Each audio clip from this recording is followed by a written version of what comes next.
از شما بخشش زیاد برای این سوالم، ولی لازم است دانستن ما سوال از جانب یک زن. برای چی زنها را خدا به 2 شوهر یا 3 شوهر یا 4 شوهر اجازت نداد؟ چگونه ای که مردها را به 4 زن اجازت داد؟ بخشش زیاد ملال عصبی نشوید. الحمدلله که من عصبی هم نیستم، من هیچ وقت عصبی هم نمیشم. سال ما با این سوالم سوال هستید. برای این دانستن این خواهر عزیز ما لازم است و جای ملالیش هم نیست. بگیم که عقلی، دلیل های عقلی. یک مرد 4 طفلی دارد، 4 طفلی. ببینین هر کدامکش گویم که هر روز میپوشی، در نتیجه همین خیلی مدت زیاده برای تو بسنده است. ولی اگر یک طفلی را برای 4 کس بخری چه میشه؟ 4 کس یک طفلی را میپوشه، همین هر روز تیکه تیکه میشه، تمام میشه.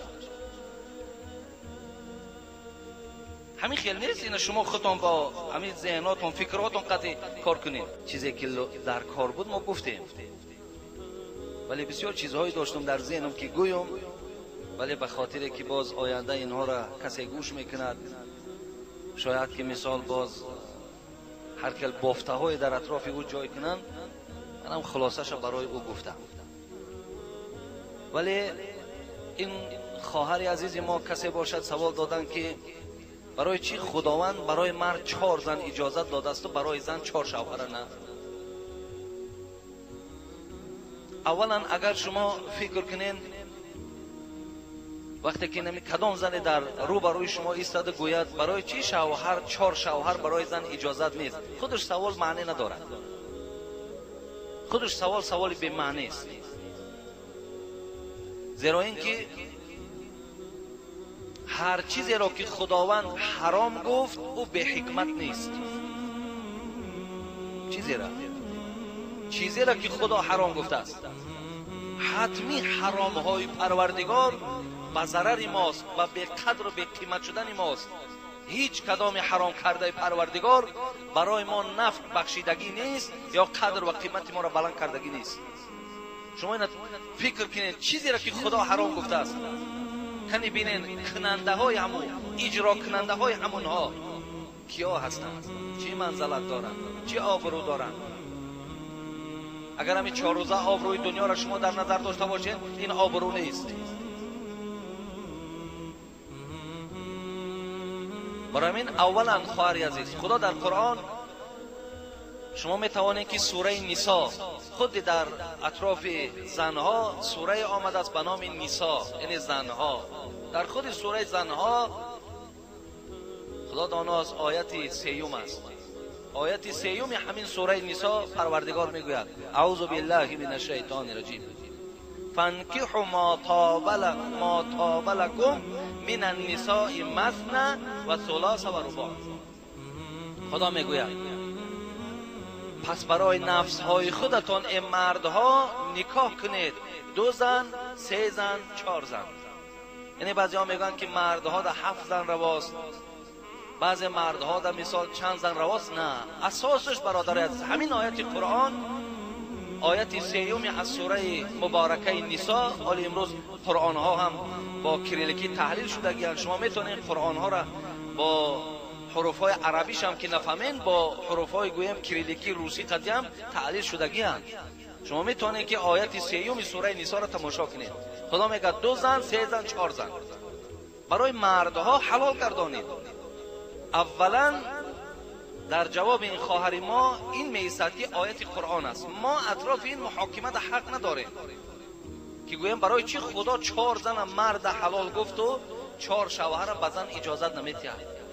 اولا ما اطراف این در حقوق محاکمه نداریم، اطراف این کار کردن در حق نداریم، مگر بعضی عقل‌های بودن که خب بعضی حکمت‌های این آیت خبر دادن. بعضی این آیت ها را، این آیت حکمت هاش خبر دادن. یکم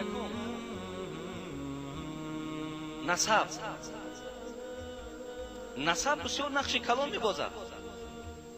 ولی خواهرای عزیز، این 4 زنگی از اسلام این جانبه پیش از اسلام تا 100 زن داشتن. عدد معین نبود، چند زنی میگیری گرفتن بگی.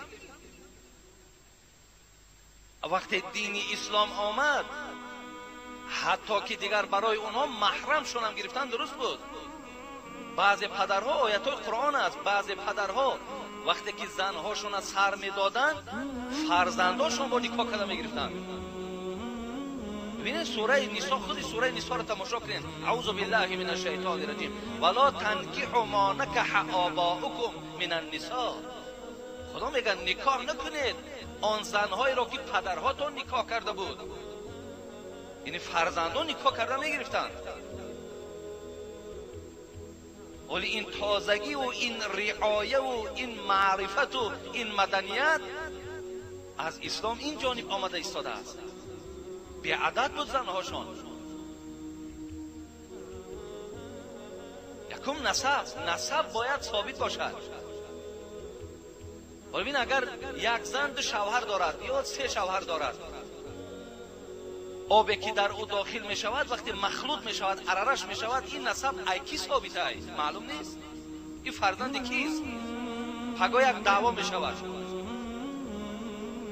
این از کی حساب کنیم؟ از کدام شوهرش؟ معلوم نیست. برای همین است که حتی در مذهب خودمان هم زنی که حامله دار باشد میگد نکاح کردنی، اگر از یک مرد بیگانه حامله دار شد، یک انسان دیگر میخواهد که همین حامله دار نکاح کرده گیرد. فقهای ما و شما، عالم های ما و شما رخصت دادن که نکاح کردن درست، ولی با او همخوابه شدن نادرست تا وقتی که این فرزند تولد کند. زیرا نسب ای از فلانی معلوم است، اول تولد کند، فقط نکاح کردنش درست، همخوابگیش درست نیست. برای یکم نسب ای نسب که ثابت نباشد، فرزند کی بودنش ثابت نباشد، این دنیا همه حبطه می شود. دیگر اینها را با کی ازدواج میتی؟ چی میدانی که اون دختری تا از بچه کی است؟ دیگر هم تا عررش می شود یا غضب خدا می شود.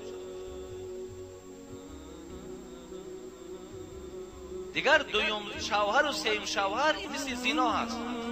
وقتی زنا که زیاد شد، خداوند گفت مردن زیاد می شود، نابود شدن مردم، ویران شدن دنیا زیاد شدن بگیرد تا چند زنا زیاد شدن گیرد. دیگر پروردگار میگوید و من آیاته ان خلق لکم من انفسکم ازواجا لتسکنوا الیها. خدا میگه ما از نفس شما مردها زنها را آفریدیم تا که در پهلوی اونها شما آرام گیرید. اگه تصور کن که زن خدا میگن ما از شما آفریدیم به خاطر که در پهلوی او تو آرامش پیدا کنی. اگر زنی 3 شوهر داشته باشه از کجا آرامش پیدا کنی میتونی؟ نه در پهلو که زن میافتی یا نه دست گرفته از صحبت داره که شوی دویمش میدروید یا شوی سهمش میدروید. چی میشه حال؟ کنی راحت، کنی آرامش. ببینید بین اینا چی جنجالایی میشه. برای خدا میگه لتسکنوا الیها، ما اینا را آفریدیم که در پهلویشان شما آرام گیرید. همه آرامش های بین میرود، دیگه آرامش نیست. این حکمت ها را ببینید.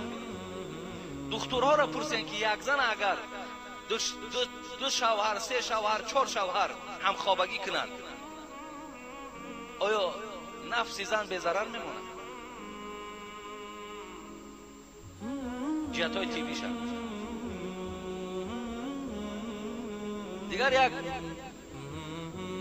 دلیلی گویم که عقلی، دلیل های عقلی. یک مرد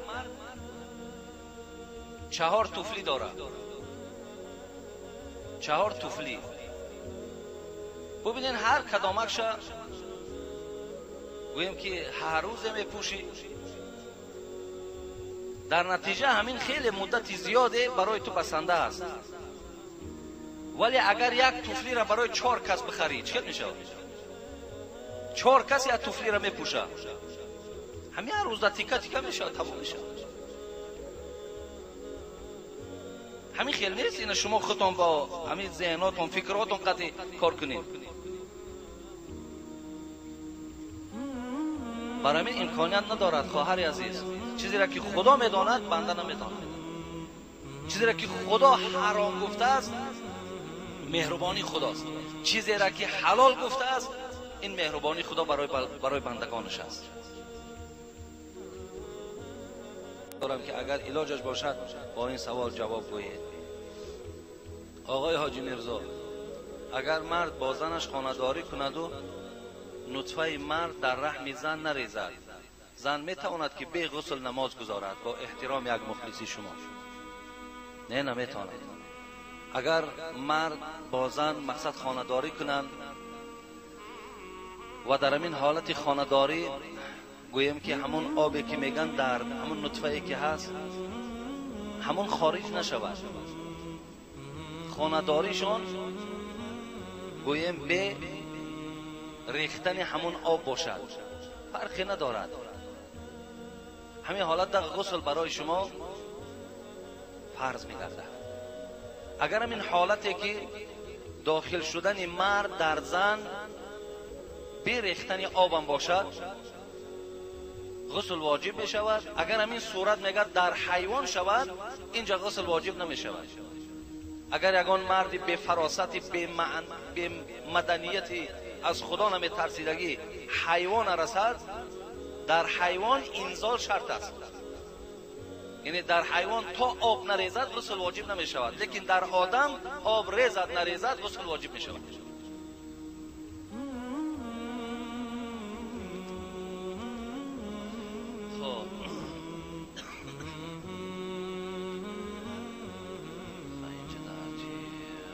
استاد شیرین زمان، من یکی از مخلصان همیشگی شما عبدالستار از شما خواهش دارم که سوره طارق را برای ما تفسیر میکردید. در آخر در حق ما خدا شما را عمر دراز دهد. ان شاء الله ما خدا خواهد اطراف سوره طارق هم، این سوره طارق هم شاید یک جمعه و 2 جمعه قطعی انجام نیابد، ولی خواهش دام باشد خدا خواهد ان شاء الله ما سوره طارق برای شما موافقی که مفسرای ما و شما گفتند من برای شما ان شاء الله تفسیرش بیان میکنم.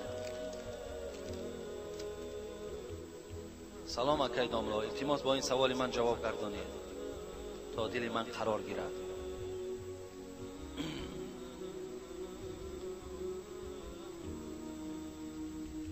من توبه کردم به سوی خداوند، گفتم پروردگارا به عزتت قسم من دیگر زنا نمیکنم، ولی شب ماه رمضان چنان شهوتم بلند شد که زنای دستی کردم. چیکار کنم که خدا مرا بخشد؟ التماس تیزتر جواب بگویید تا دل من قرار بگیرد. خطایی کرده باشم برادر عزیز ما را ببخش. من در اطراف همین در باب زنا فکر میکنم صحبت داشته بودم که کسی که نکاحی به دست میکند، یعنی کسی که تسکین همون شهوت شد به طریق دستش خاموش میکند. برادرای عزیز و گرامی، امام مالک رحمت الله علیه در زیر تفسیر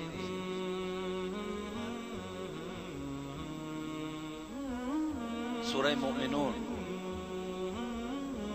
والذین هم لفروجهم حافظون، در زیر همین آیت قرآن و تحقیق نجات یافت همون مؤمن هایی که فرجهای خود محافظت کردند، یعنی زن یا مردی که خودشون از زنا محافظت کردند. امام مالک میگوید در زیر همین آیت جوانی که با دست خودش را انزال میکند، با دست خودش حرام میگرداند، همین عمل حرام است، همین عمل حرام است.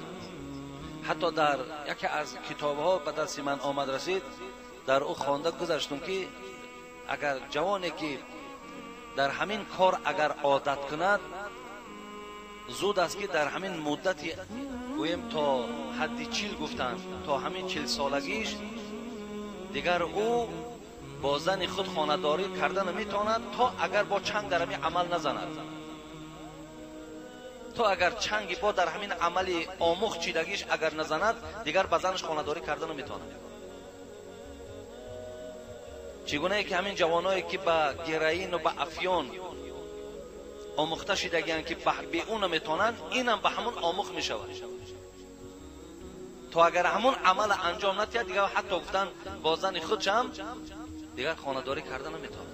و این بیماری هست برادر عزیز. در یک روایت دیگر هم خوانده بودیم که کسی که با دست خودش اگر حرام میکند، روز قیامت پیامبر گرامی گفته بود است که دستش مثل زنی که حامله می شود، همون دستاش حامله دار می شود. در بین مردم حتی آشکارا و میدونن که این از جمله کسانی بود که در دنیا به این کار حرام چنگ میزن.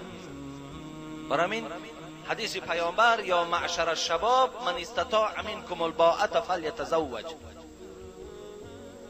پیامبرمان برای ما گفتند ای جوانهایی که دست رسا داشته باشین، یا ای کسانی که شما چنان دولت و سهولت دارین که یک دور از زن داده می توانین، جوانهایی که به بالغ رسیدن زن شانتین، و اگر شما زن گرفتن نتوانستین، پیامبرمان با روزه ما را دلالت کردن روزه بگیرین تا که روزه همون شهوت های طغیانگری شما را گویم میشکنه، از بین میبرد. برای همین برادر عزیز شما با این قسمی که خوردین هم توبه میکنین، هم 3 روز روزه میگیرین، بعد از آن توبه کنین، خدا میبخشتان و دیگر با این کاری زیش گویم هیچ وقت چنگ نزنید.